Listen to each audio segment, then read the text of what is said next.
पौराणिक कथा के अनुसार मुचकंद नाम का एक प्रतापी राजा था, जिसकी एक परम धर्मात्मा पुत्री थी चंद्रभागा।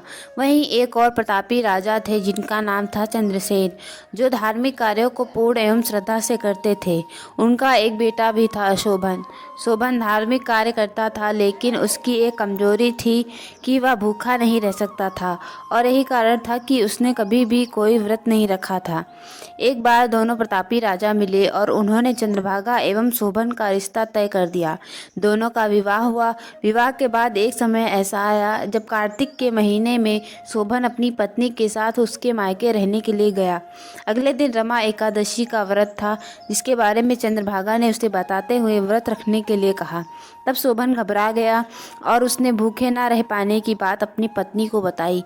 चंद्रभागा ने शोभन को बताया कि रमा एकादशी का व्रत उसके राज्य में सिर्फ मनुष्य ही नहीं बल्कि जीव जंतु भी रखते हैं। यह सुन शोभन ने भी व्रत रखने का निर्णय लिया और अपनी पत्नी एवं समस्त राज्य के साथ रमा एकादशी का व्रत रखा।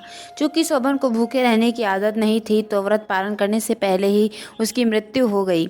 लेकिन उसकी पत्नी चंद्रभागा ने अपना व्रत नहीं तोड़ा। चंद्रभागा ने अखंड निर्णय लिया।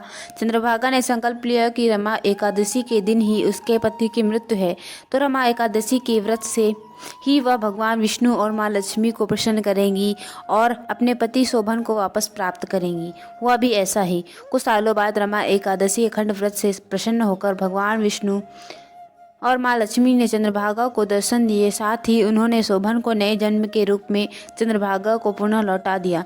ये कथा कैसी लगी कमेंट में लिखें। Like share subscribe. Thanks for watching.